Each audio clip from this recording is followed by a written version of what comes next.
ನಮಸ್ಕಾರ ವೀಕ್ಷಕರೇ. ಬಿರಿ ಬಿರಿ ಬಿಸಿಲು ಗೊತ್ತಲ್ಲ ನಿಮ್ಗೆ. ಆಲ್ರೆಡಿ ಡೆಲ್ಲಿನಲ್ಲಿ ಎಷ್ಟು ಬಿಸಿಲು ಸುಡ್ತಾ ಇದೆ ಅಂತ ನೋಡ್ಬಿಟ್ಟಿದ್ದೀರಾ. ಡೆಲ್ಲಿನಲ್ಲಿ 52.9 ಡಿಗ್ರಿ ಸೆಂಟಿಗ್ರೇಡ್ ಹೀಟ್ ವೇವ್ ಪೊಲಿಟಿಕ್ಸ್ಗಿಂತ ಜಾಸ್ತಿ. ಈಗ ಈ ಹೀಟ್ ಅನ್ನೋದು ಜಾಸ್ತಿ ಆಗಿದೆ ಅಂತ ಎಲ್ಲಾ ಕಡೆ ಹೇಳ್ತಾ ಇದ್ದಾರೆ. ಈ ಹೀಟ್ ಮನುಷ್ಯರನ್ನ ತಿಂತಾ ಇದೆ. ಇದೇ ಮಾತುಗಳನ್ನ ನಾವು ಹೇಳ್ತಾ ಇದ್ದಿದ್ದು, ಡೆಲ್ಲಿ ಸುಡುತ್ತೆ ಸುಡುತ್ತೆ ಅಂತ. ಡೆಲ್ಲಿ ಅಂತ ಅಲ್ಲ, ಬೇರೆ ಬೇರೆ ಭೂಭಾಗಗಳು ಸುಡ್ತಾ ಹೋಗುತ್ತೆ.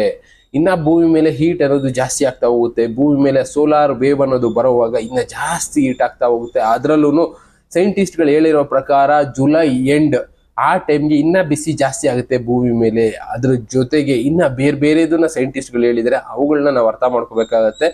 ಈ ವರ್ಷದ ಕೊನೆಯಲ್ಲೂ ಕೂಡ ಕೆಲವಷ್ಟು ಭೂಮಿಗೆ ಸೂರ್ಯನಿಂದ ಆಗುವಂತ ಅನಾಹುತಗಳು ಇದೆ ಅಂತ ಸೈಂಟಿಸ್ಟ್ಗಳು ಹೇಳಿದ್ದಾರೆ. ಇದರಿಂದ ಮ್ಯಾಗ್ನೆಟಿಕ್ ಫೀಲ್ಡ್ ಅನ್ನೋದು ಚೇಂಜ್ ಆಗ್ಬೋದು ಅಂತ ಹೇಳ್ತಾ ಇದ್ದಾರೆ. ಕಾರಣ ಬಿಸಿ ಅನ್ನೋದು ಯಾವ ರೀತಿ ಬೇಕಾದ್ರೂ ಭೂಮಿನ ಬದಲಾಯಿಸುತ್ತೆ. ನೀರಿನ ಪ್ರಮಾಣ ಅನ್ನೋದನ್ನು ಬದಲಾಯಿಸ್ತಾ ಇದೆ. ಆ ಬಿಸಿಯಿಂದ ಆಗ್ತಾ ಇರೋ ಅನಾಹುತಗಳನ್ನ ಬಗ್ಗೆನೂ ನಾವು ತಿಳ್ಕೊಬೇಕಾಗತ್ತೆ. ಆ ಬಿಸಿಯಿಂದ ಏನೇನ್ ಆಗ್ತಾ ಇದೆ ಅಂತ ಒಂದೊಂದೇ ಇನ್ಫಾರ್ಮೇಶನ್ಗಳನ್ನ ಸೈಂಟಿಸ್ಟ್ಗಳು ಹೇಳಿ ಎಚ್ಚರಿಸ್ತಾ ಇದ್ದಾರೆ. 4 times the size of Delhi, 380 kilometre ಇರೋ ಅಂತ ಒಂದು ಐಸ್ ಬರ್ಗ್ ಸಪರೇಟ್ ಆಗಿದೆ. 4 times ಡೆಲ್ಲಿ ಸೈಜ್ ಅಂದ್ರೆ ಲೆಕ್ಕ ಹಾಕೊಳ್ಳಿ. ಅಷ್ಟು ದೊಡ್ಡ ಐಸ್ ಬರ್ಗು ಕೂಡ ಸಪರೇಟ್ ಆಗಿ ಸಮುದ್ರಕ್ಕೆ ಬಂದಿದೆ. ಇದರಿಂದ ಕೂಡ ಸಮುದ್ರದ ಮಟ್ಟ ಅನ್ನೋದು ಜಾಸ್ತಿ ಆಗುತ್ತೆ. ಇಂಥದ್ದೆಲ್ಲ ಸಂಭವಿಸ್ತಾ ಇದೆ. ಸಮುದ್ರದ ಮಟ್ಟ ಜಾಸ್ತಿ ಆಗೋದಕ್ಕೆ ಈ ಸೂರ್ಯನಿಂದ ಬರ್ತಾ ಇರುವಂತ ಹೀಟ್ ವೇವ್ ಕಾರಣ ಆಗ್ತಾ ಇದೆ. ಇದನ್ನೇ ಸೈಂಟಿಸ್ಟ್ಗಳು ಹೇಳಿದ್ದು. ಇನ್ನು ಕಾಲಜ್ಞಾನಿಗಳು ತಿಳಿಸಿದ್ದು ಇದೆ, ಸೋಲಾರ್ ವೇವ್, ಸೂರ್ಯನಿಂದ ಭೂಮಿಗೆ ಆಪತ್ತು ಅಂತ. ಸೂರ್ಯನಿಂದ ಭೂಮಿಗೆ ಈಗ ಆಪತ್ತು ಬಂದಿದೆ, ಬರ್ತಾನೂ ಇದೆ. ಈಗ ಆಲ್ರೆಡಿ 53 ಡಿಗ್ರಿ ಸೆಂಟಿಗ್ರೇಡ್ ಹತ್ತತ್ರ ಡೆಲ್ಲಿ ರೀಚ್ ಆಗ್ಬಿಟ್ಟಿದೆ. ಅದ್ರ ಜೊತೆಗೆ ಇನ್ನು ಮುಂದಿನ ದಿನಗಳಲ್ಲಿ ಹತ್ತತ್ರ 55 ಕ್ರಾಸ್ ಆಗೋ ಚಾನ್ಸಸ್ ಇದೆ ಅಂತ ಹೇಳ್ತಾ ಇದ್ದಾರೆ. 55 ಕ್ರಾಸ್ ಆದ್ರೆ ಮನುಷ್ಯನ ಪರಿಸ್ಥಿತಿ ಯಾವ ತರ ಇರುತ್ತೆ? ಆ ಟೆಂಪರೇಚರ್ ಅಲ್ಲಿ ಮನುಷ್ಯರು ಬದುಕಬೇಕಾಗುತ್ತಾ, ಇಲ್ಲ ಮನುಷ್ಯರು ಆ ಜಾಗ ಬಿಟ್ಟು ಬೇರೆ ಕಡೆ ಹೋಗಿ ಬದುಕುವಂತ ಪರಿಸ್ಥಿತಿ ಬರುತ್ತಾ? ಅದನ್ನೇ ಹೇಳಿರೋದು ಕಾಲಜ್ಞಾನಿಗಳು.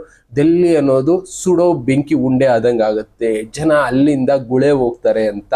ಈಗ ಡೆಲ್ಲಿ ಪರಿಸ್ಥಿತಿ ನೋಡಿದ್ರೆ ಗೊತ್ತಾಗುತ್ತೆ, ಹತ್ತತ್ರ 53 ಡಿಗ್ರಿ ಸೆಂಟಿಗ್ರೇಡ್ ಅಲ್ಲಿ ಜನ ಬದುಕೋದಕ್ಕೆ ಸಾಧ್ಯನಾ? ಇನ್ನ ಮುಂದೆ ಇದೇ ರೀತಿ ಹೋದ್ರೆ ಇನ್ನ ಜಾಸ್ತಿ ಹೀಟ್ ಆಗ್ತಾ ಹೋದಷ್ಟು ಜನ ಅಲ್ಲಿಂದ ಬೇರೆ ಬೇರೆ ಕಡೆ ಹೋಗೋದಕ್ಕೆ ಶುರು ಮಾಡ್ತಾರೆ. ಈಗ ಇರೋದ್ರಲ್ಲಿ ಸೌತ್ ಇಂಡಿಯಾ ಒಂದೇ ಸ್ವಲ್ಪ ಕೂಲ್ ಆಗಿರುವಂತ ಜಾಗ. ಅದಕ್ಕೋಸ್ಕರನೇ ಕಾಲಜ್ಞಾನಿಗಳು ಬರ್ದಿದ್ದು, ಮುಂದಿನ ದಿನಗಳಲ್ಲಿ ಸೌತ್ ಇಂಡಿಯಾ ಅನ್ನೋದು ಭಾರತದ ರಾಜಧಾನಿ ಆಗತ್ತೆ ಅಂತ. ಇದಕ್ಕೆ ಈ ಮಾತುಗಳೆಲ್ಲ ಸಾಕ್ಷಿ ಆಗ್ತಾ ಇದೆ. ಸೂರ್ಯನಿಂದ ಭೂಮಿಗೆ ಕುತ್ತು ಕಾದಿದೆ. ಅದ್ರ ಜೊತೆಗೆ ಸೌತ್ ಇಂಡಿಯಾಗೆ ನಾರ್ತ್ ಇಂಡಿಯಾದವರು ಬರೋ ಚಾನ್ಸಸ್ ತುಂಬಾನೇ ಇದೆ.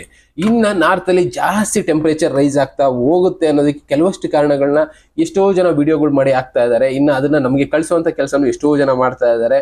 ನಾವು ಅವ್ರು ಕಳ್ಸಿದ ಎಲ್ಲಾ ವಿಡಿಯೋನು ನಿಮಗೆ ತಿಳ್ಸೋಕ್ಕಾಗಿಲ್ಲ ಅಂದ್ರೆ ಕೆಲವಷ್ಟು ವಿಡಿಯೋಗಳನ್ನ ನಾವು ಅರ್ಥ ಮಾಡ್ಕೊಂಡು ನಿಮಗೆ ತಿಳ್ಸೋ ಕೆಲಸ ಮಾಡ್ತಾ ಇರ್ತೀವಿ. ಯಾಕೆಂದ್ರೆ ಅದರಲ್ಲಿ ಅಂತ ವಿಶೇಷವಾದ ವಸ್ತುಗಳಿರುತ್ತೆ, ವಿಶೇಷವಾದ ಸಂಗತಿಗಳಿರುತ್ತೆ. ಅವಕ್ಕೋಸ್ಕರನಾದ್ರೂ ನಿಮಗೆ ತಿಳ್ಸೋ ಕೆಲಸ ಮಾಡ್ತಾನೆ ಇರ್ತೀನಿ. ನಮಗೆ ರೆಗ್ಯುಲರ್ ಆಗಿ ಬೆಂಗಳೂರಿಂದ ಒಬ್ರು ವಿಡಿಯೋಗಳನ್ನ ನೋಡಿ, ಸರ್ ಈ ತರ ಆಗ್ತಾ ಇದೆ, ಬದಲಾವಣೆ ತಿಳಿಸಿ ಸರ್ ಅಂತ ತಿಳಿಸ್ತಾ ಇರ್ತಾರೆ. ಈ ವಿಡಿಯೋದಲ್ಲಿ ನೀವು ನೋಡ್ಬೋದು ಏನೇನ್ ಬದಲಾವಣೆ ಆಗ್ತಾ ಇದೆ, ಅವ್ರು ಹೇಳ್ತಾ ಇದ್ದಾರೆ ಅನ್ನೋದನ್ನ. ಭೂಮಿ ಮೇಲೆ ನ್ಯಾಚುರಲ್ ಆಗಿ ಇರುವಂತ ಕೆಲವಷ್ಟು ಡೈವರ್ಷನ್ ಆಗಿರುತ್ತೆ. ಅಂದ್ರೆ ಭೂಮಿ ಮೇಲೆ ಭಾರತಕ್ಕೆ ಏನ್ ಬೇಕು, ಇನ್ನು ಬೇರೆ ಬೇರೆ ಜಾಗದಲ್ಲಿ ಏನೇನ್ ಬೇಕು ಅದು ನ್ಯಾಚುರಲ್ ಫೆನಾಮಿನಾ ಮೇಲೆ ಆಗೋಗಿರುತ್ತೆ.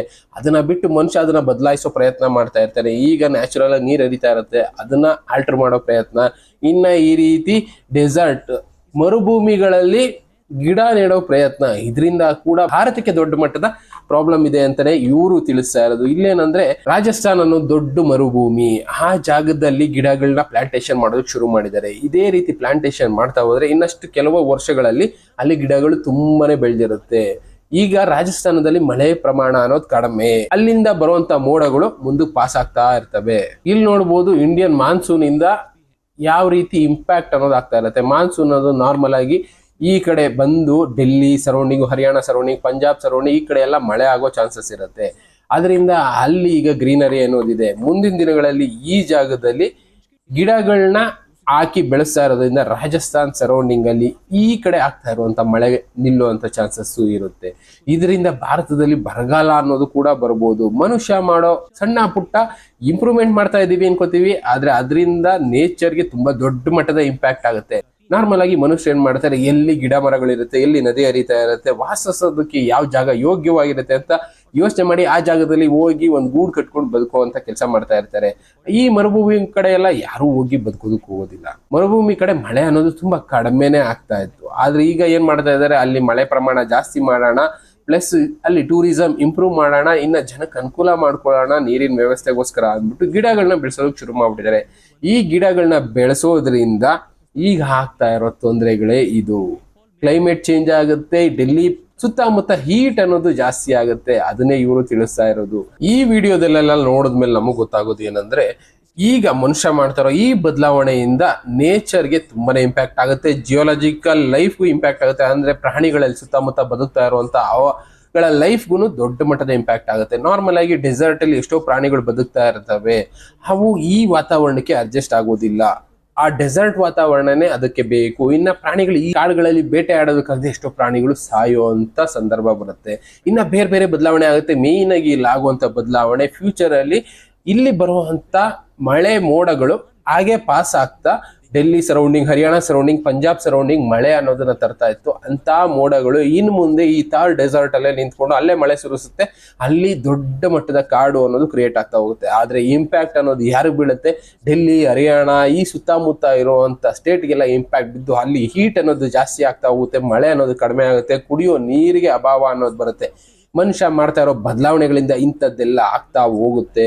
ಇಂಪ್ರೂವೈಸೇಷನ್ ಅಂತ ಮನುಷ್ಯ ಮಾಡ್ತಾ ಇದ್ದಾನೆ, ಆದ್ರೆ ಅದರಿಂದ ಭೂಮಿ ಮೇಲೆ ಮನುಷ್ಯ ಉಳಿಗಾಲ ಇಲ್ಲ ಅನ್ನೋದಕ್ಕೆ ಇದೆಲ್ಲ ಕೂಡ ಸಾಕ್ಷಿ ಆಗುತ್ತೆ. ಥಾರ್ ಡೆಸರ್ಟ್ ಅಲ್ಲಿ ಅವರು ಗಿಡಗಳನ್ನ ನೆಟ್ಟು ಬೆಳೆಸಿ ಅಲ್ಲಿ ಉದ್ಧಾರವೇನೋ ಮಾಡ್ತಾ ಇದ್ದಾರೆ, ಬಟ್ ಆದ್ರೆ ಅದ್ರ ಸುತ್ತಮುತ್ತ ಇರುವಂತ ರಾಜ್ಯಗಳಿಗೆ ಇದರಿಂದ ದೊಡ್ಡ ಮಟ್ಟದ ಇಂಪ್ಯಾಕ್ಟ್ ಅಂತೂ ಹಾಗೆ ಆಗುತ್ತೆ. ಇವುಗಳನ್ನ ಇವ್ರು ಈ ವಿಡಿಯೋದಲ್ಲಿ ತಿಳಿಸೋ ಪ್ರಯತ್ನ ಮಾಡಿದ್ದಾರೆ. ಇದನ್ನ ಅರ್ಥ ಮಾಡ್ಕೊಂಡಿರೋರು ಎಷ್ಟೋ ಜನ ಇದನ್ನ ಬೇಡ ಅಂತಾನು ಹೇಳಿದ್ರೆ, ಯಾಕೆಂದ್ರೆ ನ್ಯಾಚುರಲ್ ಫೆನಾಮಿನನ್ನ ಬದಲಾಯಿಸೋದಕ್ಕೆ ಹೋಗ್ಬೇಡಿ, ಆತರ ಬದಲಾಯಿಸೋದ್ರಿಂದ ಎಫೆಕ್ಟ್ ಅನ್ನೋದು ಜಾಸ್ತಿ ಆಗ್ತಾ ಹೋಗುತ್ತೆ, ಮನುಷ್ಯರಿಗೆ ಬದುಕೋದಕ್ಕೆ ಅವಕಾಶ ಇಲ್ಲದೆ ಇರೋಗಾಗುತ್ತೆ ಅಂತ. ಇದನ್ನೇ ಕಾಲಜ್ಞಾನಿಗಳು ತಿಳಿಸಿದ್ದು. ಈ ತರದೆಲ್ಲ ನಡೆಯುತ್ತೆ, ಮುಂದಿನ ದಿನಗಳಲ್ಲಿ ಮನುಷ್ಯ ಅವನ ಅವನತಿಗೆ ಅವನೇ ಕಾರಣ ಆಗ್ತಾನೆ ಅಂತ. ಅಂತದ್ದೇ ಈಗ ಆಗ್ತಾ ಇರೋದು. ಓವರ್ ಆಲ್ ಆಗಿ ಇಲ್ಲಿ ಸೂರ್ಯನಿಂದ ಹೀಟ್ ಅನ್ನೋದು ಬರ್ತಾ ಇದೆ, ಅದರಿಂದ ಬೇರೆ ಬೇರೆ ಸಂಗತಿಗಳು ನಡೀತಾ ಇದೆ. ಜೊತೆಗೆ ಮನುಷ್ಯ ಮಾಡ್ಕೊಳ್ತಾ ಇರೋ ಈ ಬದಲಾವಣೆಗಳಿಂದ ಕೂಡ ಡೆಲ್ಲಿ ಅನ್ನೋದು ಹತ್ತಿ ಉರಿಯೋ ಜಾಗ ಹಾಗೆ ಆಗುತ್ತೆ, ಬೆಂಕಿಯ ಚೆಂಡಾದಂಗೆ ಆಗುತ್ತೆ, ಅಲ್ಲಿ ಇರೋದಕ್ಕೆ ಮನುಷ್ಯ ಬದುಕೋದಕ್ಕೆ ಕಷ್ಟ ಆಗುತ್ತೆ. ಕೊನೆಗೆ ಡೆಲ್ಲಿ ಸುತ್ತಮುತ್ತ ಇರುವಂತವರೆಲ್ಲ ಆ ಜಾಗ ಬಿಟ್ಟು ಗುಳೆ ಬರ್ಬೇಕಾದಂತ ಪರಿಸ್ಥಿತಿ ಬಂದೇ ಬರುತ್ತೆ ಅಂತ ಬರೆದಿದ್ದಾರೆ ಕಾಲಜ್ಞಾನಿಗಳು. ಅಂತ ಮಾತುಗಳು ನಡೆಯೋದು ಸತ್ಯ ಅಂತ ಇವುಗಳನ್ನೆಲ್ಲ ನೋಡಿದ್ರೆ ಗೊತ್ತಾಗ್ತಾ ಇದೆ. ಇನ್ನ ಇದೇ ರೀತಿ ಎಷ್ಟೋ ವಿಷಯಗಳು ನಿಮ್ ಜೊತೆ ಡಿಸ್ಕಸ್ ಮಾಡ್ತಾ ಹೋಗ್ತೀನಿ. ಥ್ಯಾಂಕ್ ಯು, ಮತ್ತೆ ಸಿಗ್ತೀನಿ. Good bye.